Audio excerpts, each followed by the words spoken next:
सिख दा जीवन ये नहीं भी सिर ते पग बन्नी होवे ते मैं सिख हाँ। सिख दा जीवन ये नहीं भी सिख दे घर विच जन्म लिया ते मैं सिख हाँ। एक गल चेते रख, जदों तेरी मर्जी ते मुताबक कोई काम नहीं होया, इहदा मतलब रब दी मर्जी होर है। तेरी मर्जी दे विच तैनूं दुख मिल सकदा है, पर रब दी खुदा दी मर्जी दे विच कदे दुख नहीं मिलेगा। सुख सारे मंगदे आ, दुख कोई नहीं मंगदा, पर दुख फिर भी सारिਆਂ ਕੋਲ ਆ। ਕਹਿੰਦਾ ਭਾਈ ਸਾਹਿਬ ਇੰਨੀ ਕਿਰਪਾ ਹੋਈ, ਉਹ ਦਿਨ ਸੀ ਤੇ ਅੱਜ ਦਾ ਦਿਨ ਆ। ਕਹਿੰਦਾ ਪਹਿਲਾਂ ਜਿੱਥੇ ਜਾਂਦਾ ਸੀ ਤੇ ਨਾ ਸੁਣਨ ਨੂੰ ਮਿਲਦੀ ਸੀ, ਕਹਿੰਦਾ ਹੁਣ ਜਾਣਾ ਵੀ ਨਹੀਂ ਪੈਂਦਾ। ਕਹਿੰਦਾ ਹੁਣ ਆਪਣੇ ਆਪ ਹੀ ਹਾਂ ਸੁਣਨ ਨੂੰ ਮਿਲ ਜਾਂਦੀ ਹੈ। ਕਹਿੰਦੇ ਤੂੰ ਤੇ ਇੱਕ ਉਂਗਲ ਸਿੱਧੀ ਕੱਟ ਕੇ ਕਵੇਂਗਾ ਵੀ ਬੰਦ ਬੰਦ ਹੈ, ਇਹ ਬੰਦ ਬੰਦ ਨਹੀਂ। ਕਹਿੰਦੇ ਇੱਕ ਉਂਗਲ ਦੇ 3 ਹਿੱਸੇ ਕਰੇਗਾ, ਬੰਦ ਬੰਦ ਤਾਂ ਹੋਵੇਗਾ। ਪਹਿਰਾਵੇ ਕਰਕੇ ਕੋਈ ਸਿੱਖ ਨਹੀਂ ਹੁੰਦਾ, ਕੇਵਲ ਤੇ ਕੇਵਲ ਕੰਮਾਂ ਕਰਕੇ ਅਸੀਂ ਸਿੱਖ ਹਾਂ। ਵਾਹਿਗੁਰੂ ਜੀ ਕਾ ਖਾਲਸਾ, ਵਾਹਿਗੁਰੂ ਜੀ ਕੀ ਫਤਿਹ। ਸਭ ਤੋਂ ਪਹਿਲਾਂ ਸਾਰੇ ਦਰਸ਼ਕਾਂ ਨੂੰ ਨਵਾਂ ਵਰਾ ਮੁਬਾਰਕ। ਅਸੀਂ ਇਹੋ ਅਰਦਾਸ ਕਰਦੇ ਹਾਂ ਕਿ ਇਹ ਨਵਾਂ ਵਰਾ ਸਾਰਿਆਂ ਦੇ ਲਈ ਖੁਸ਼ੀਆਂ ਤੇ ਖੇੜੇ ਲੈ ਕੇ ਆਵੇ। ਦਰਸ਼ਕੋ, ਹਰ ਇੱਕ ਇਨਸਾਨ ਚਾਹੁੰਦਾ ਹੈ ਉਹ ਆਪਣੀ ਜ਼ਿੰਦਗੀ ਦੇ ਵਿੱਚ ਹਮੇਸ਼ਾ ਚੜ੍ਹਦੀ ਕਲਾ ਦੇ ਵਿੱਚ ਰਹੇ। ਜਿਹੋ ਜਿਹੇ ਮਰਜ਼ੀ ਹਾਲਾਤ ਹੋਣ, ਉਹ ਚੜ੍ਹਦੀ ਕਲਾ ਦੇ ਨਾਲ ਉਹਨਾਂ ਦਾ ਸਾਹਮਣਾ ਕਰੇ। ਅੱਜ ਦੇ ਇਸ ਪ੍ਰੋਗਰਾਮ ਦੇ ਵਿੱਚ ਅਸੀਂ ਚੜ੍ਹਦੀ ਕਲਾ ਦੇ ਫਲਸਫੇ ਬਾਰੇ ਚਰਚਾ ਕਰਾਂਗੇ ਤੇ ਮੇਰੇ ਨਾਲ ਮੌਜੂਦ ਨੇ ਭਾਈ ਸਾਹਿਬ ਸੁਖਜੀਤ ਸਿੰਘ ਕਨਈਆ ਹੋਰੀ ਜੀ। ਆਓ ਉਹਨਾਂ ਦਾ ਸਵਾਗਤ ਕਰਦੇ ਹਾਂ। ਬਾਬਾ ਵਾਹਿਗੁਰੂ ਜੀ ਕਾ ਖਾਲਸਾ, ਵਾਹਿਗੁਰੂ ਜੀ ਕੀ ਫਤਿਹ। ਵਾਹਿਗੁਰੂ ਜੀ ਕਾ ਖਾਲਸਾ, ਵਾਹਿਗੁਰੂ ਜੀ ਕੀ ਫਤਿਹ ਜੀ। ਜੀ ਬਾਬਾ ਜੀ, ਸਭ ਤੋਂ ਪਹਿਲਾਂ ਅਸੀਂ ਇਹੀ ਜਾਣਨਾ ਚਾਹਾਂਗੇ ਕਿ ਚੜ੍ਹਦੀ ਕਲਾ ਦਾ ਫਲਸਫਾ ਕੀ ਹੈ? ਪੰਜਾਬੀਆਂ ਦਾ ਸੁਭਾਅ ਹੁੰਦਾ ਵੀ ਜਦੋਂ ਵੀ ਕਿਸੇ ਨੂੰ ਆਪਾਂ ਪੁੱਛਦੇ ਵੀ ਤੇਰਾ ਹਾਲ ਕੀ ਹੈ, ਆਪਾਂ ਸੁਭਾਵਕ ਕਹਿ ਦਿੰਦੇ ਵੀ ਚੜ੍ਹਦੀ ਕਲਾ ਹੈ ਜੀ।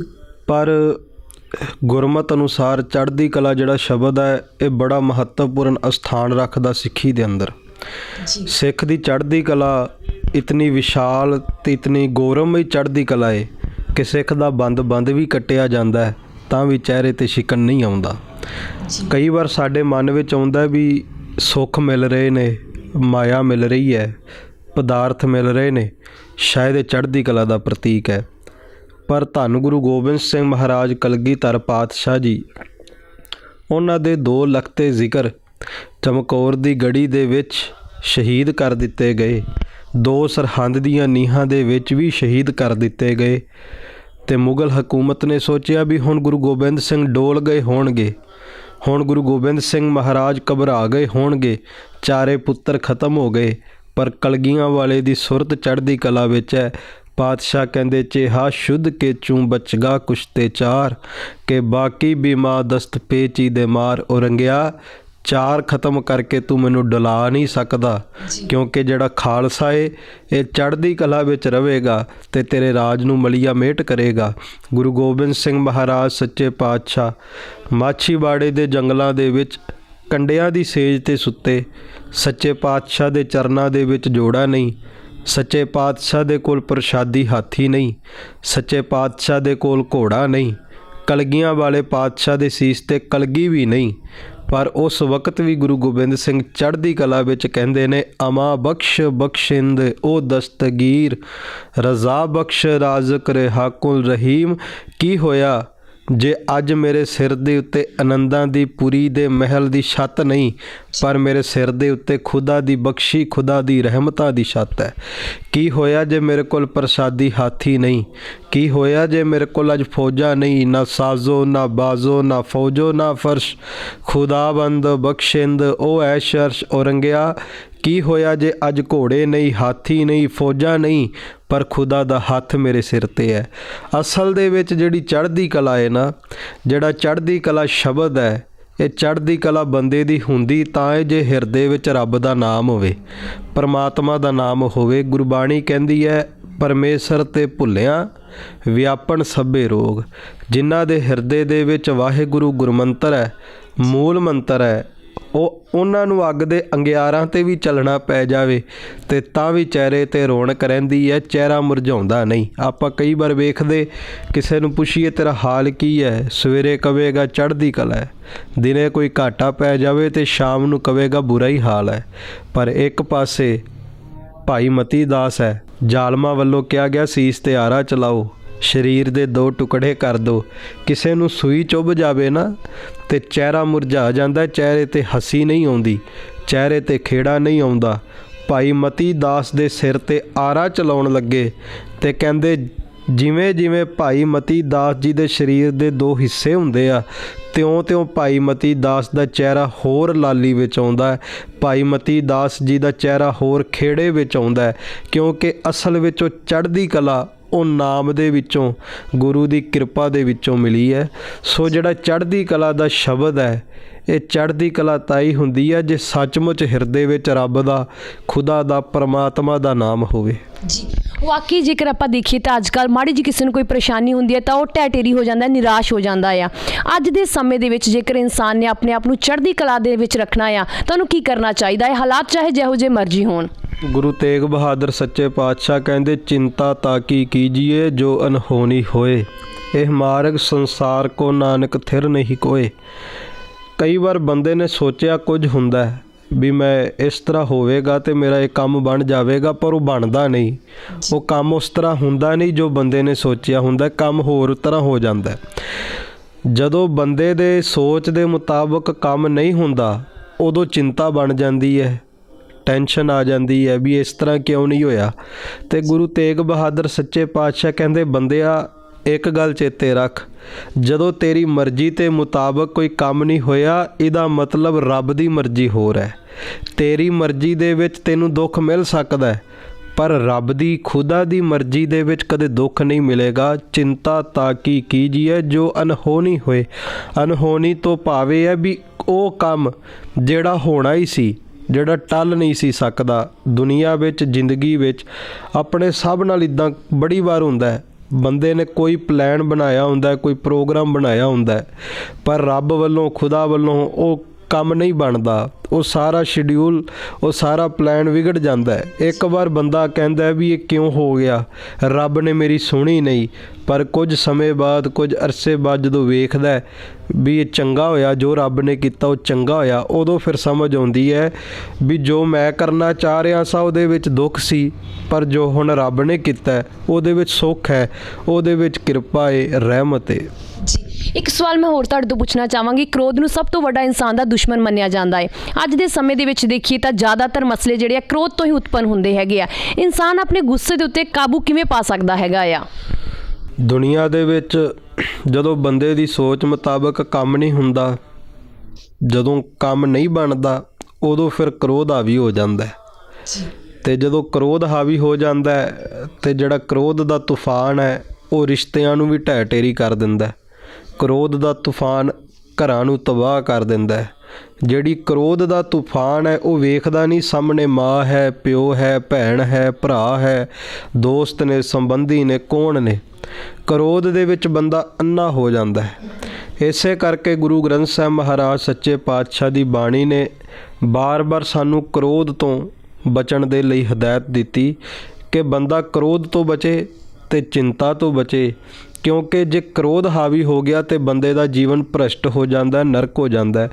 ਕ੍ਰੋਧ ਦੇ ਉੱਤੇ ਕਾਬੂ ਪਾਉਣ ਦਾ ਸਭ ਤੋਂ ਵਧੀਆ ਤਰੀਕਾ ਤੇ ਇਹ ਹੈ ਵੀ ਜਦੋਂ ਮੰਨ ਲਓ ਮਨ ਦੇ ਵਿੱਚ ਕੋਈ ਰੋਸ ਜਾਂ ਮਨ ਵਿੱਚ ਕ੍ਰੋਧ ਵਾਲਾ ਫੁਰਨਾ ਆਉਣ ਵੀ ਲੱਗੇ ਤੇ ਬੰਦਾ ਕੁਝ ਪਲ ਅੱਖਾਂ ਬੰਦ ਕਰਕੇ, ਨੇਤਰ ਬੰਦ ਕਰਕੇ ਵਾਹਿਗੁਰੂ ਗੁਰੂ ਮੰਤਰ ਦਾ ਅਭਿਆਸ ਕਰੇ ਜਾਂ ਫਿਰ 5 ਵਾਰ ਮੂਲ ਮੰਤਰ ਦਾ ਅਭਿਆਸ ਕਰੇ ਤੇ ਕ੍ਰੋਧ ਜਿਹੜਾ ਕਿ ਉਹ ਆਪਣੇ ਆਪ ਹੀ ਜਾਣ ਲੱਗ ਜਾਂਦਾ। ਜਦੋਂ ਸਾਡਾ ਮਾਈਂਡ ਹੈ ਨਾ, ਇਹ ਮਾਈਂਡ ਨੂੰ ਜਦੋਂ ਆਪਾਂ, ਜਿਹੜਾ ਪ੍ਰਮਾਤਮਾ ਦਾ ਨਾਮ ਹੈ, ਸੀਤਲ ਥੀਵੈ ਨਾਨਕਾ ਜਪੰਦੜੋ ਹਰ ਨਾਮ। ਹੁਣ ਤੱਤੀ ਤਵੀ ਤੇ ਗੁਰੂ ਅਰਜਨ ਦੇਵ ਸੱਚੇ ਪਾਤਸ਼ਾਹ ਬੈਠੇ ਆ, ਤਵੀ ਤੱਤੀ ਹੈ। ਗੁਰੂ ਅਰਜਨ ਦੇਵ ਸੱਚੇ ਪਾਤਸ਼ਾਹ ਦੇ ਸੀਸ ਤੇ ਜੋ ਰੇਤਾ ਪਾਇਆ ਜਾ ਰਿਹਾ ਉਹ ਰੇਤਾ ਵੀ ਤੱਤਾ ਹੈ। ਜਿਹੜਾ ਜਲਾਦ ਤੱਤੀ ਤਵੀ ਤੇ ਬਿਠਾ ਰਿਹਾ ਹੈ, ਸਿਰ ਤੇ ਤੱਤੀ ਰੇਤਾ ਪਾ ਰਿਹਾ ਹੈ, ਉਹ ਜਲਾਦ ਵੀ ਤੱਤਾ ਹੈ। ਉਸ ਸਮੇਂ ਮੌਸਮ ਵੀ ਤੱਤਾ ਹੈ। ਪਰ ਗੁਰੂ ਅਰਜਨ ਦੇਵ ਮਹਾਰਾਜ ਨੂੰ ਪੁੱਛਿਆ ਤੇ ਪਾਤਸ਼ਾਹ ਕਹਿੰਦੇ ਸੀਤਲ ਥੀਵੈ ਨਾਨਕਾ ਜਪੰਦੜੋ ਹਰ ਨਾਮ। ਗੁਰੂ ਅਰਜਨ ਦੇਵ ਜੀ ਦਾ ਸੁਭਾਅ ਉਦੋਂ ਵੀ ਠੰਡਾ, ਕਿਉਂਕਿ ਉਹਨਾਂ ਕੋਲ ਨਾਮ ਦੀ ਠੰਡ ਵਰਤ ਰਹੀ। ਅੱਜ ਕੱਲ੍ਹ ਆ ਬੜਾ ਪੰਜਾਬ ਦੇ ਵਿੱਚ ਜਾਂ TV ਚੈਨਲਾਂ ਦੇ ਉੱਤੇ ਆਪਾਂ ਵੇਖਦੇ ਹਾਂ ਕਿ ਸਾਡੇ ਸੱਭਿਆਚਾਰ ਤੋਂ ਸਾਨੂੰ ਦੂਰ ਕਰਨ ਦੇ ਲਈ ਬੜੇ ਮਤਲਬ ਕਿ ਹਮਲੇ ਕੀਤੇ ਜਾਂਦੇ ਆ।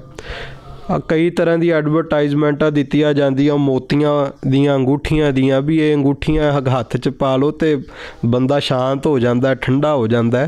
ਹੁਣ ਜਿਹਦੀ ਜੇਬ ਦੇ ਵਿੱਚੋਂ 5-6 ਹਜ਼ਾਰ ਲੱਗ ਗਿਆ ਉਹਨੇ ਤਾਂ ਠੰਡਾ ਆਪੇ ਹੀ ਹੋ ਜਾਣਾ। ਸੋ ਮੈਂ ਬੇਨਤੀ ਕਰਾਂ ਵੀ ਕਦੇ ਵੀ ਮੋਤੀਆਂ ਦੇ ਨਾਲ, ਅੰਗੂਠੀਆਂ ਦੇ ਨਾਲ ਵਕਾਰ ਨਹੀਂ ਜਿੱਤੇ ਜਾਂਦੇ। ਜੇ ਇਹਨਾਂ ਦੇ ਨਾਲ ਵਕਾਰ ਜਿੱਤੇ ਜਾਂਦੇ ਤਾਂ ਪੁਰਾਣੇ ਸਮੇਂ ਦੇ ਵਿੱਚ ਜਦੋਂ ਗੁਰੂ ਨਾਨਕ ਸਾਹਿਬ ਨੇ ਹੋਕਾ ਦਿੱਤਾ ਭਾਈ ਨਾਮ ਜਪੋ, ਉਦੋਂ ਵੀ ਇੱਦਾਂ ਦਾ ਪਖੰਡ ਬਹੁਤ ਚੱਲਦਾ ਸੀ। ਸੋ ਅਸਲ ਦੇ ਵਿੱਚ ਕ੍ਰੋਧ ਦਾ ਸਭ ਤੋਂ ਵੱਡਾ ਕਾਰਨ ਹੈ ਸਾਡਾ ਡਿਪਰੈਸ਼ਨ, ਅਤੇ ਡਿਪਰੈਸ਼ਨ ਦਾ ਸਭ ਤੋਂ ਵੱਡਾ ਕਾਰਨ ਹੈ ਸਾਰੇ ਕੰਮ ਅਸੀਂ ਚਾਹੁੰਦੇ ਹਾਂ ਸਾਡੀ ਮਰਜ਼ੀ ਨਾਲ ਹੋਣ। ਬਸ ਰੱਬ ਦੇ ਭਾਣੇ 'ਚ, ਰੱਬ ਦੇ ਹੁਕਮ ਦੇ ਵਿੱਚ ਚੱਲਣਾ ਸ਼ੁਰੂ ਕਰਾਂਗੇ, ਇੱਕ ਤਾਂ ਡਿਪਰੈਸ਼ਨ ਦੂਰ ਹੋਵੇਗਾ, ਡਿਪਰੈਸ਼ਨ ਦੂਰ ਹੋਵੇਗਾ, ਦੂਜਾ ਕ੍ਰੋਧ ਦੂਰ ਹੋਵੇਗਾ, ਕ੍ਰੋਧ ਦੂਰ ਹੋਵੇਗਾ ਅਤੇ ਸਾਡੇ ਜਿਹੜੇ ਰਿਸ਼ਤੇ ਟੁੱਟ ਰਹੇ ਆ, ਜੋ ਰਿਸ਼ਤਿਆਂ ਦੇ ਵਿੱਚ ਖਟਾਸ ਆ ਰਹੀ ਹੈ, ਇਹ ਰਿਸ਼ਤਿਆਂ ਦੇ ਵਿੱਚ ਦੁਬਾਰਾ ਫਿਰ ਮਿਠਾਸ ਵੀ ਆਊਗੀ। ਸੋ ਬਾਣੀ ਪੜ੍ਹੀਏ, ਮੂਲ ਮੰਤਰ ਦੇ ਅਭਿਆਸੀ ਹੋਈਏ, ਵਾਹਿਗੁਰੂ ਗੁਰੂ ਮੰਤਰ ਦੇ ਅਭਿਆਸੀ ਹੋਈਏ। ਜਿਵੇਂ ਤੁਸੀਂ ਦੱਸਿਆ ਗਿਆ ਕਿ ਇਨਸਾਨ ਨੂੰ ਗੁਰਬਾਣੀ ਪੜ੍ਹਨੀ ਚਾਹੀਦੀ ਹੈ। ਜਦੋਂ ਇਨਸਾਨ ਗੁਰਬਾਣੀ ਪੜ੍ਹਦਾ ਹੈਗਾ ਤਾਂ ਉਹਦੇ ਜੀਵਨ ਦੇ ਵਿੱਚ ਕਿਹੋ ਜਿਹੇ ਪਰਿਵਰਤਨ ਆਉਂਦੇ ਹੈ? ਜਦੋਂ ਬੱਚਾ ਸਕੂਲੇ ਜਾਵੇ ਨਾ ਜੀ, ਉਹਨੂੰ ABCD ਬਾਰੇ ਨਹੀਂ ਪਤਾ, ਉਹਨੂੰ ਫਸਟ ਕਲਾਸ ਬਾਰੇ, ਸੈਕਿੰਡ, ਥਰਡ ਕਲਾਸ ਬਾਰੇ ਕੁਝ ਨਹੀਂ ਪਤਾ ਹੁੰਦਾ। ਪਰ ਜਦੋਂ ਸਕੂਲੇ ਜਾਂਦਾ ਹੈ, ਸਭ ਤੋਂ ਪਹਿਲਾਂ ਉਹਨੂੰ ਟੀਚਰ ਕਹਿੰਦਾ ਬੇਟਾ ਤੂੰ ਕਲਾਸ ਵਿੱਚ ਇਸ ਤਰ੍ਹਾਂ ਬੈਠਣਾ। ਫਿਰ ਉਹਨੂੰ ਟੀਚਰ ਦੱਸਦਾ ਬੇਟਾ ਤੂੰ ਕਲਾਸ ਵਿੱਚ ਇਸ ਤਰ੍ਹਾਂ ਬੋਲਣਾ ਹੈ, ਤੂੰ ਕਲਾਸ ਵਿੱਚ ਇਸ ਤਰ੍ਹਾਂ ਵਿਚਰਨਾ ਹੈ। ਫਿਰ ਉਹਨੂੰ ਸਿਲੇਬਸ ਦਿੱਤਾ ਜਾਂਦਾ ਵੀ ਤੂੰ ਆਹ ਸਿਲੇਬਸ ਪੜ੍ਹ, ਤੈਨੂੰ ਗਿਆਨ ਮਿਲੇਗਾ। ਬਸ ਇਸੇ ਤਰ੍ਹਾਂ ਜਦੋਂ ਆਪਾਂ ਗੁਰਦੁਆਰਾ ਸਾਹਿਬ, ਗੁਰੂ ਗ੍ਰੰਥ ਸਾਹਿਬ ਦੀ ਹਜ਼ੂਰੀ ਵਿੱਚ ਜਾਂਦੇ ਹਾਂ ਅਤੇ ਸਾਨੂੰ ਗੁਰੂ ਗ੍ਰੰਥ ਸਾਹਿਬ ਮਹਾਰਾਜ ਅਤੇ ਗੁਰੂ ਸਾਹਿਬ ਦੀ ਦਿੱਤੀ ਮਰਿਆਦਾ ਇਹ ਦੱਸਦੀ ਹੈ ਕਿ ਬੱਚਿਓ ਤੁਸੀਂ ਸਮਾਜ ਵਿੱਚ ਵੀ ਇਸ ਤਰ੍ਹਾਂ ਵਿਚਰਨਾ ਹੈ, ਇਸ ਤਰ੍ਹਾਂ ਬੋਲਣਾ ਹੈ, ਇਸ ਤਰ੍ਹਾਂ ਚੱਲਣਾ ਹੈ। ਭਗਤਾਂ ਕੀ ਚਾਲ ਨਿਰਾਲੀ, ਚਾਲਾ ਨਿਰਾਲੀ ਭਗਤਾ ਕੇਰੀ ਬਿਖਮ ਮਾਰਗ ਚੱਲਣਾ। ਇੱਕ ਜਦੋਂ ਵੀ ਬਾਣੀ ਪੜ੍ਹੀਏ ਕਦੇ ਇਹ ਨਹੀਂ ਸੋਚਣਾ ਵੀ ਆਪਾਂ ਪਾਠ ਕਰਨਾ ਅਤੇ ਸੁਖਮਨੀ ਸਾਹਿਬ 'ਤੇ 1 ਘੰਟਾ ਲੱਗਦਾ ਅਤੇ 1 ਘੰਟੇ ਵਿੱਚ ਹੀ ਨਿਬੇੜਨਾ, ਜਪਜੀ ਸਾਹਿਬ 'ਤੇ ਅੱਧਾ ਘੰਟਾ ਲੱਗਦਾ ਅਤੇ ਅੱਧੇ ਘੰਟੇ ਵਿੱਚ ਹੀ ਨਿਬੇੜਨਾ। ਬਾਣੀ ਨੂੰ ਇਸ ਤਰ੍ਹਾਂ ਪੜ੍ਹੀਏ ਵੀ ਗੁਰੂ ਸਾਹਿਬ ਨਾਲ ਗੱਲਾਂ ਕਰਨੀਆਂ ਨੇ। ਜਦੋਂ ਇਸ ਤਰ੍ਹਾਂ ਬਾਣੀ ਪੜ੍ਹਾਂਗੇ ਤਾਂ ਜੀਵਨ ਦੇ ਵਿੱਚ ਬਦਲਾਵ ਆਵੇਗਾ। ਭਾਈ ਸਾਹਿਬ, ਭਾਈ ਬਿਧੀ ਚੰਦ ਜੀ, ਉਹਨਾਂ ਦਾ ਇਤਿਹਾਸ ਆਉਂਦਾ ਵੀ ਉਹ ਮੱਝਾਂ ਚਰਾ ਕਰਕੇ, ਮੱਝਾਂ ਚੋਰੀ ਕਰਕੇ ਕਿਸੇ ਪਿੰਡ ਦੇ ਵਿੱਚੋਂ ਭੱਜੇ ਸੀ। ਪਿੰਡ ਵਾਲੇ ਮਗਰ ਪਏ, ਕਹਿੰਦੇ ਦਰਿਆ ਦੇ ਕਿਨਾਰੇ 'ਤੇ ਭਾਈ ਅਦਲੀਆ ਜੀ ਸਤਨਾਮ ਵਾਹਿਗੁਰੂ ਦਾ ਅਭਿਆਸ ਕਰ ਰਹੇ ਸੀ। ਭਾਈ ਅਦਲੀਆ ਜੀ ਦੇ ਕੋਲ ਗਏ ਅਤੇ ਜਾ ਕੇ ਕਹਿਣ ਲੱਗੇ ਬਾਬਾ ਮੇਰੇ ਪਿੱਛੇ ਪਿੰਡ ਵਾਲੇ ਪਏ ਨੇ, ਮੈਨੂੰ ਬਚਾ ਲੈ। ਭਾਈ ਅਦਲੀਆ ਜੀ ਕਹਿਣ ਲੱਗੇ ਵੀ ਤੂੰ ਕੀ ਕਾਰਾ ਕੀਤਾ? ਕਹਿਣ ਲੱਗੇ ਮੈਂ ਮੱਝਾਂ ਚੋਰੀ ਕੀਤੀਆਂ ਨੇ। ਭਾਈ ਅਦਲੀਆ ਕਹਿਣ ਲੱਗੇ ਚੱਲ ਤੈਨੂੰ ਬਚਾ ਤੇ ਲਾਂਗਾ, ਪਰ ਪਹਿਲਾਂ ਪ੍ਰਣ ਕਰ ਵੀ ਅੱਜ ਤੋਂ ਬਾਅਦ ਚੋਰੀ ਦਾ ਸੁਭਾਅ ਛੱਡ ਦੇਵੇਂਗਾ, ਚੋਰੀ ਨਹੀਂ ਕਰੇਗਾ। ਭਾਈ ਬਿਧੀ ਚੰਦ ਜੀ ਨੇ ਇੱਕ ਵਾਰ ਜਾਨ ਬਚਾਉਣ ਲਈ ਕਹਿਤਾ ਵੀ ਮੈਂ ਚੋਰੀ ਨਹੀਂ ਕਰਾਂਗਾ। ਭਾਈ ਅਦਲੀਆ ਜੀ ਨੇ ਕਿਹਾ ਇਹ ਜਿਹੜੀਆਂ ਮੱਝਾਂ ਨੇ ਇਹ ਦਰਿਆ ਦੇ ਵਿੱਚ ਵਾੜ, ਆ ਚਾਦਰ ਓੜ ਅਤੇ ਸਤਨਾਮ ਵਾਹਿਗੁਰੂ ਦਾ ਅਭਿਆਸ ਕਰ। ਉਹ ਸਤਨਾਮ ਵਾਹਿਗੁਰੂ ਦਾ ਅਭਿਆਸ ਕਰਨ ਲੱਗ ਪਏ। ਹੁਣ ਜੀਵਨ ਕਿਵੇਂ ਤਬਦੀਲ ਹੋਣਾ ਸੀਗਾ। ਕਹਿੰਦੇ ਇੰਨੇ ਨੂੰ ਪਿੰਡ ਵਾਲੇ ਆਏ। ਪਿੰਡ ਵਾਲਿਆਂ ਪੁੱਛਿਆ ਭਾਈ ਅਦਲੀਆ ਜੀ ਨੂੰ ਵੀ ਸਾਡੇ ਪਿੰਡੋਂ ਇੱਕ ਚੋਰ ਚੋਰੀ ਕਰਕੇ ਭੱਜਿਆ, ਕਿ ਚੋਰ ਇੱਥੇ ਹੀ ਹੈ? ਭਾਈ ਅਦਲੀਆ ਜੀ ਕਹਿਣ ਲੱਗੇ ਆਹ ਵੇਖੋ ਤੁਹਾਡਾ ਚੋਰ ਤੇ ਕੋਲ ਹੀ ਬੈਠਾ ਹੈ। ਜਦੋਂ ਇਹ ਗੱਲ ਕਹੀ ਤਾਂ ਭਾਈ ਬਿਧੀ ਚੰਦ ਜੀ ਨੇ ਵੀ ਮਨ 'ਚ ਸੋਚਿਆ ਵੀ ਅੱਜ ਤੇ ਬਾਬੇ ਨੇ ਫਸਾ ਦਿੱਤਾ। ਜਦੋਂ ਭਾਈ ਸਾਹਿਬ ਨੇ ਕਿਹਾ ਵੀ ਤੁਹਾਡਾ ਚੋਰ ਤੇ ਮੇਰੇ ਕੋਲ ਬੈਠਾ ਹੈ, ਤੇ ਪਿੰਡ ਵਾਲੇ ਹੱਸ ਕੇ ਕਹਿਣ ਲੱਗੇ ਜੀ ਸਾਧਾਂ ਕੋਲ ਸਾਧ ਆਉਂਦੇ ਨੇ, ਚੋਰ ਨਹੀਂ ਆਉਂਦੇ। ਇੰਨਾ ਕਹਿ ਕੇ ਅਗਾਂਹ ਨੂੰ ਤੁਰ ਗਏ। ਭਾਈ ਬਿਧੀ ਚੰਦ ਜੀ ਨੇ ਬਾਅਦ ਵਿੱਚ ਭਾਈ ਅਦਲੀਆ ਜੀ ਨੂੰ ਕਿਹਾ ਵੀ ਤੁਸੀਂ ਤਾਂ ਮੈਨੂੰ ਫਸਾ ਹੀ ਦਿੱਤਾ ਸੀ। ਕਹਿੰਦੇ ਮੈਂ ਫਸਾਇਆ ਨਹੀਂ ਸੀ, ਗੁਰਸਿੱਖ ਦਾ ਕੰਮ ਝੂਠ ਬੋਲਣਾ ਨਹੀਂ ਹੁੰਦਾ, ਮੈਂ ਸੱਚ ਬੋਲਿਆ ਤੇ ਸੱਚ ਨੇ ਤੇਰੀ ਜਾਨ ਵੀ ਬਚਾ ਲਈ। ਤੇ ਜੇ ਹੁਣ ਤੂੰ ਚਾਹੁੰਦਾ ਵੀ ਤੇਰੀ ਜ਼ਿੰਦਗੀ ਬਦਲ ਜਾਵੇ, ਨਾਮ ਜਪਿਆ ਕਰ, ਬਾਣੀ ਪੜ੍ਹਿਆ ਕਰ। ਤੇ ਬਾਬਾ ਬਿਧੀ ਚੰਦ ਜੀ ਕਹਿੰਦੇ ਨੇ ਮੈਨੂੰ ਆਪਣੀ ਸ਼ਰਨ ਵਿੱਚ ਰੱਖੋ, ਆਪਣਾ ਸਿੱਖ ਬਣਾਓ। ਕਹਿਣ ਲੱਗੇ ਹਜੇ ਤੇ ਮੈਂ ਖੁਦ ਕਿਸੇ ਦਾ ਸਿੱਖ ਹਾਂ, ਗੁਰੂ ਅਰਜਨ ਦੇਵ ਜੀ ਦਾ ਸਿੱਖ ਹਾਂ, ਤੂੰ ਉਹਨਾਂ ਦੇ ਘਰ ਜਾ ਕੇ ਸੇਵਾ ਕਰ। ਭਾਈ ਬਿਧੀ ਚੰਦ ਜੀ ਨੇ ਉੱਥੇ ਜਾ ਕੇ ਭਾਂਡੇ ਮਾਂਜਣੇ, ਗੁਰੂ ਘਰ ਦੇ ਵਿੱਚ ਬਾਣੀ ਪੜ੍ਹਨੀ, ਸੇਵਾ ਕਰਨੀ। ਤੇ ਕਹਿੰਦੇ ਜਦੋਂ ਸੇਵਾ ਕਰਦੇ ਰਹੇ, ਬਾਣੀ ਪੜ੍ਹਦੇ ਰਹੇ, ਗੁਰੂ ਅਰਜਨ ਦੇਵ ਜੀ ਤੋਂ ਬਾਅਦ ਗੁਰੂ ਹਰਗੋਬਿੰਦ ਸਾਹਿਬ ਗੁਰਗੱਦੀ 'ਤੇ ਬੈਠੇ ਤੇ ਭਾਈ ਬਿਧੀ ਚੰਦ ਜੀ ਨੂੰ ਗੁਰੂ ਹਰਗੋਬਿੰਦ ਸਾਹਿਬ ਨੇ ਵਰ ਦਿੱਤਾ, ਬਿਧੀ ਚੰਦ ਛੀਨਾ ਗੁਰੂ ਕਾ ਸੀਨਾ। ਪਹਿਲਾਂ ਚੋਰੀ ਕਰਦੇ ਸੀ, ਬਾਣੀ ਪੜ੍ਹਨ ਲੱਗ ਪਏ, ਉਹ ਮਾੜੇ ਕਰਮਾਂ ਦੀ ਮੈਲ ਧੁੱਪ ਗਈ। ਜਦੋਂ ਮਾੜੇ ਕਰਮਾਂ ਦੀ ਮੈਲ ਧੁੱਪ ਗਈ, ਗੁਰੂ ਨੇ ਆਪਣਾ ਸੀਨਾ ਬਣਾ ਲਿਆ। ਇਹ ਤੇ ਚਲੋ ਗੁਰੂ ਸਾਹਿਬ ਦੇ ਵੇਲੇ ਦੇ ਸਿੱਖਾਂ ਦੀਆਂ ਸਾਖੀਆਂ, ਪਰ ਅੱਜ ਵੀ ਸਾਨੂੰ ਇੱਦਾਂ ਦੇ ਬਹੁਤ ਗੁਰਸਿੱਖ ਮਿਲਣਗੇ ਜਿਨ੍ਹਾਂ ਨੇ ਬਾਣੀ ਪੜ੍ਹੀ। ਬਾਣੀ ਪੜ੍ਹਨ ਦੇ ਨਾਲ ਜੀਵਨ ਵਿੱਚ ਬਹੁਤ ਤਬਦੀਲੀਆਂ ਆਈਆਂ। ਕੇਵਲ ਜੀਵਨ ਜਾਚ ਹੀ ਨਹੀਂ ਆਈ, ਅੱਜ ਬੰਦਾ ਘਰ ਦੇ ਸੁੱਖ ਲੱਭਦਾ ਹੈ, ਕਾਰੋਬਾਰਾਂ ਦੇ ਵਿੱਚ ਵਾਧੇ ਲੱਭਦਾ ਹੈ। ਦਿੱਲੀ ਦੀ ਘਟਨਾ ਮੈਨੂੰ ਉਹ ਸਰੀਰ ਨੇ ਖੁਦ ਇਹ ਗੱਲ ਦੱਸੀ। ਉਹਨਾਂ ਦਾ ਗੱਡੀਆਂ ਦਾ ਕਾਰੋਬਾਰ ਹੈ। ਉਹ ਕਹਿੰਦੇ ਵੀ ਕਾਰੋਬਾਰ ਬਿਲਕੁਲ ਵੀ ਨਹੀਂ ਸੀ, ਕੰਮਕਾਰ ਨਹੀਂ ਸੀ, ਕੋਈ ਕੰਮ ਬਣਦਾ ਨਹੀਂ ਸੀ, ਜਿੱਥੇ ਜਾਈਦਾ ਸੀ ਨਾ ਹੀ ਹੁੰਦੀ ਸੀ। ਕਹਿੰਦੇ ਮੈਨੂੰ ਨਿਰਾਸ਼ਤਾ ਦੇ ਵਿੱਚ ਕਿਸੇ ਨੇ ਵੇਖਿਆ ਤੇ ਕਹਿਣ ਲੱਗਾ ਵੀ ਤੂੰ ਕੀ ਗੱਲ ਇਹਨਾਂ ਨਿਰਾਸ਼ ਕਿਉਂ ਹੈ? ਉਹ ਕਹਿੰਦੇ ਜੀ ਕੰਮ ਨਹੀਂ ਕੋਈ ਬਣਦਾ। ਉਹ ਕਹਿੰਦੇ ਜਪਜੀ ਸਾਹਿਬ ਕਰਦਾ? ਕਹਿੰਦੇ ਮੈਂ ਕਿਹਾ ਨਹੀਂ ਕਰਦਾ। ਉਹ ਕਹਿੰਦੇ ਵੀ ਇੱਦਾਂ ਕਰਿਆ ਕਰ, ਗੁਰਦੁਆਰਾ ਸੀਸਗੰਜ ਸਾਹਿਬ ਜਾ, ਗੁਰੂ ਤੇਗ ਬਹਾਦਰ ਜੀ ਦੇ ਚਰਨਾਂ ਵਿੱਚ ਅਰਦਾਸ ਕਰ, 5 ਵਾਰ ਮੂਲ ਮੰਤਰ ਕਰਕੇ ਘਰੋਂ ਨਿਕਲਿਆ ਕਰ, ਸੱਚੇ ਪਾਤਸ਼ਾਹ ਸਾਰੇ ਕਾਰਜ ਰਾਸ ਕਰਨਗੇ। ਉਹ ਕਹਿੰਦਾ ਭਾਈ ਸਾਹਿਬ ਇੰਨੀ ਕਿਰਪਾ ਹੋਈ। ਉਹ ਦਿਨ ਸੀ ਤੇ ਅੱਜ ਦਾ ਦਿਨ ਆ। ਕਹਿੰਦਾ ਪਹਿਲਾਂ ਜਿੱਥੇ ਜਾਂਦਾ ਸੀ ਤੇ ਨਾ ਸੁਣਨ ਨੂੰ ਮਿਲਦੀ ਸੀ, ਕਹਿੰਦਾ ਹੁਣ ਜਾਣਾ ਵੀ ਨਹੀਂ ਪੈਂਦਾ। ਕਹਿੰਦਾ ਹੁਣ ਆਪਣੇ ਆਪ ਹੀ ਹਾਂ ਸੁਣਨ ਨੂੰ ਮਿਲ ਜਾਂਦੀ ਹੈ। ਕਹਿੰਦਾ ਕਿਉਂਕਿ ਹੁਣ ਗੁਰੂ ਤੇਗ ਬਹਾਦਰ ਜੀ ਦੀ ਕਿਰਪਾ ਹੈ। ਕਹਿੰਦਾ ਪਹਿਲਾਂ ਗ੍ਰਾਹਕਾਂ ਕੋਲ ਜਾਈਦਾ ਸੀ ਕਹਿਣ ਲਈ ਵੀ ਮੇਰੇ ਕੋਲੋਂ ਆ ਕੇ ਗੱਡੀ ਖਰੀਦੋ, ਤੇ ਕਹਿੰਦਾ ਹੁਣ ਮੈਂ ਘਰੇ ਬੈਠਾ ਹੁੰਦਾ ਤੇ ਗ੍ਰਾਹਕਾਂ ਦੇ ਫੋਨ ਆਉਂਦੇ ਨੇ ਕਿ ਭਾਈ ਸਾਹਿਬ ਤੁਹਾਡੀ ਦੁਕਾਨ ਤੇ ਆਉਣਾ ਹੈ। ਕਹਿੰਦਾ ਹੁਣ ਗੁਰੂ ਤੇਗ ਬਹਾਦਰ ਜੀ ਗਾਹਕ ਇਸ ਤਰ੍ਹਾਂ ਲਿਆਉਂਦੇ ਜਿਵੇਂ ਚੁੰਬਕ ਖਿੱਚ ਕੇ ਲਿਆਉਂਦੀ ਹੈ। ਸੋ ਬਾਣੀ ਪੜ੍ਹ ਕੇ ਤਬਦੀਲੀਆਂ ਆਉਂਦੀਆਂ। ਬਾਕੀ ਜਿਹਨੇ ਗੁੜ ਖਾਧਾ, ਗੁੜ ਦਾ ਸਵਾਦ ਤੇ ਉਹਨੂੰ ਹੀ ਪਤਾ ਹੈ। ਬਾਣੀ ਪੜ੍ਹਾਂਗੇ ਤੇ ਆਪਣੇ ਆਪ ਹੀ ਅਨੁਭਵ ਸਾਂਝੇ ਆਪਾਂ ਆਪ ਹੀ ਕਰਾਂਗੇ। ਇੱਕ ਸਵਾਲ ਹੋਰ ਮੈਂ ਪੁੱਛਣਾ ਚਾਹੁੰਦੀ ਹੈਗੀ ਬਾਬਾ ਜੀ, ਇਹ ਦੱਸੋ ਕਿ ਇਨਸਾਨ ਚੜ੍ਹਦੀ ਕਲਾ ਦੇ ਵਿੱਚ ਆਪਣੇ ਆਪ ਨੂੰ ਕਿਵੇਂ ਰੱਖ ਸਕਦਾ ਆ? ਅੱਜ ਦੇ ਸਮੇਂ ਦੀ ਜੇ ਗੱਲ ਕਰੀ ਤਾਂ ਭਜਨੜ ਦੀ ਜ਼ਿੰਦਗੀ ਹੈਗੀ ਹੈ, ਘਾਟੇ ਵਾਧੇ ਚੱਲਦੇ ਰਹਿੰਦੇ ਹੈਗੇ ਆ। ਇਨਸਾਨ ਕਿਵੇਂ ਆਪਣੇ ਆਪ ਨੂੰ ਚੜ੍ਹਦੀ ਕਲਾ ਦੇ ਵਿੱਚ ਰੱਖੇ? ਬੰਦੇ ਦਾ ਸੁਭਾਅ ਹੈ ਵੀ ਬੰਦੇ ਨਾਲ ਕੁਝ ਚੰਗਾ ਵਾਪਰ ਜਾਵੇ ਤੇ ਬਹੁਤ ਜ਼ਿਆਦਾ ਖੁਸ਼ ਹੋ ਜਾਂਦਾ, ਬਹੁਤ ਜ਼ਿਆਦਾ ਖੇੜੇ 'ਚ ਆ ਜਾਂਦਾ। ਕੁਝ ਮਾੜਾ ਵਾਪਰ ਜਾਵੇ ਤੇ ਬਹੁਤ ਛੇਤੀ ਘਬਰਾ ਵੀ ਜਾਂਦਾ ਹੈ। ਮਤਲਬ ਬੰਦੇ ਇਸ ਲਈ ਤੇ ਤਿਆਰ ਨੇ ਵੀ ਮੈਨੂੰ ਸੁੱਖ ਮਿਲ ਜਾਵੇ, ਪਰ ਦੁੱਖ ਲਈ ਤਿਆਰ ਨਹੀਂ। ਜਿਵੇਂ ਗੁਰਬਾਣੀ ਕਹਿੰਦੀ, ਸੁੱਖ ਕੋ ਮੰਗੈ ਸਭ ਕੋ, ਦੁੱਖ ਨਾ ਮੰਗੈ ਕੋਏ। ਸੁੱਖ ਸਾਰੇ ਮੰਗਦੇ ਆ, ਦੁੱਖ ਕੋਈ ਨਹੀਂ ਮੰਗਦਾ, ਪਰ ਦੁੱਖ ਫਿਰ ਵੀ ਸਾਰਿਆਂ ਕੋਲ ਆ। ਮੰਗਦੇ ਸੁੱਖ ਨੇ ਪਰ ਫਿਰ ਵੀ ਦੁੱਖ ਆ ਰਿਹਾ। ਕਾਰਨ ਕੀ ਹੈ? ਵੀ ਗਲਤੀ ਸਾਡੀ ਹੈ। ਜੋ ਗੁਰਬਾਣੀ ਨੇ ਕਿਹਾ ਸੀ ਉਹਨੂੰ ਕਮਾਉਂਦੇ ਨਹੀਂ। ਹੁਣ ਮਹਾਮਾਰੀ ਚੱਲੀ ਸੀ, ਨਿੱਕਾ ਜਿਹਾ ਇੱਕ ਕਿਣਕਾ ਸੀਗਾ, ਸਾਰੇ ਸੰਸਾਰ ਨੂੰ ਉਹਨੇ ਆਪਣੀ ਪਕੜ ਵਿੱਚ ਲਿਆ, ਸਾਰਾ ਸੰਸਾਰ ਘਬਰਾਇਆ। ਕਾਰਨ ਕੀ ਸੀ?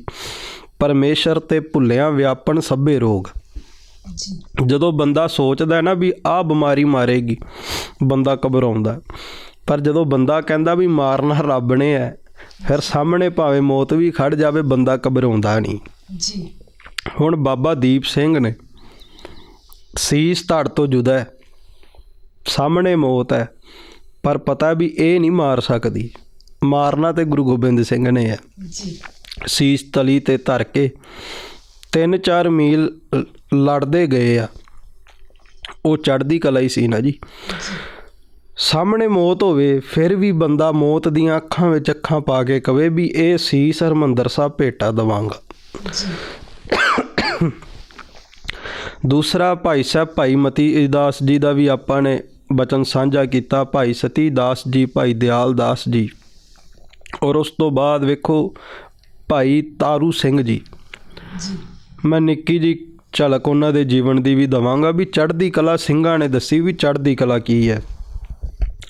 ਭਾਈ ਤਾਰੂ ਸਿੰਘ ਜੀ ਬਾਰੇ ਉਹ ਜਲਾਦ ਹਾਕਮ ਕਹਿੰਦਾ ਹੈ ਵੀ ਇਹ ਸਿੱਖ ਦੇ ਕੇਸ ਕਤਲ ਕਰ ਦਿਓ, ਤੇ ਭਾਈ ਤਾਰੂ ਸਿੰਘ ਕਹਿੰਦੇ ਮੈਂ ਤੇਰੀ ਜ਼ੁਬਾਨ ਖਿੱਚ ਲਾਂਗਾ ਜੇ ਤੂੰ ਇਹ ਗੱਲ ਕਹੀ। ਉਹ ਕਹਿਣ ਲੱਗਾ ਇਹ ਬੋਲਦਾ ਜ਼ਿਆਦਾ ਹੈ, ਜੁੱਤੀਆਂ ਮਾਰ ਕੇ ਇਹਦੇ ਕੇਸ ਝਾੜ ਦਿਓ। ਇਹ ਬੋਲ ਕਹੇ ਭਾਈ ਤਾਰੂ ਸਿੰਘ ਜੀ ਨੂੰ ਸੰਗਲਾਂ ਦੇ ਨਾਲ ਜਕੜਿਆ ਸੀ। ਭਾਈ ਤਾਰੂ ਸਿੰਘ ਜੀ ਲਲਕਾਰ ਕੇ ਕਹਿੰਦੇ ਨੇ ਉਹ ਪਾਪੀਆ, ਇਹ ਬੋਲ ਹੁਣ ਤਾਂ ਕੱਢ ਦੇ ਮੂੰਹੋਂ, ਦੁਬਾਰਾ ਨਾ ਕੱਢੀ, ਚੇਤੇ ਰੱਖੀ ਮੈਂ ਬਾਅਦ ਵਿੱਚ ਮਰਾਂਗਾ। ਮਾਰ ਜੂਤਣ ਤੋਹੇ ਪਹਿਲੇ ਲਿਜਾਊਂ, ਪਰ ਤੈਨੂੰ ਪਹਿਲਾਂ ਜੁੱਤੀਆਂ ਮਾਰ ਕੇ ਅਗਾਂਹ ਨਰਕਾਂ 'ਚ ਸੱਟ ਕੇ ਆਵਾਂਗਾ।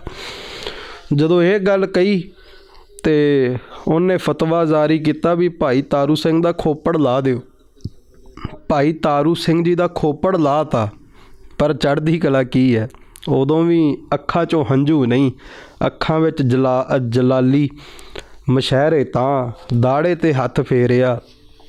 ਹਾਕਮ ਦੀਆਂ ਅੱਖਾਂ ਵਿੱਚ ਅੱਖਾਂ ਪਾ ਕੇ ਕਹਿੰਦੇ ਨੇ, ਮਾਰ ਜੂਤਣ ਤੋਂ ਪਹਿਲੇ ਲਿਜਾਊਂ।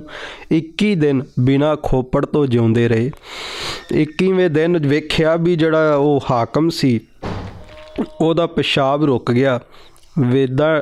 ਆਪਣੇ ਡਾਕਟਰ ਹਕੀਮ ਬੁਲਾਏ ਗਏ ਇਲਾਜ ਵਾਸਤੇ, ਤੇ ਉਹਨਾਂ ਨੇ ਫਿਰ ਬਹੁਤ ਇਲਾਜ ਕੀਤਾ ਪਰ ਹੱਲ ਨਾ ਲੱਭਿਆ।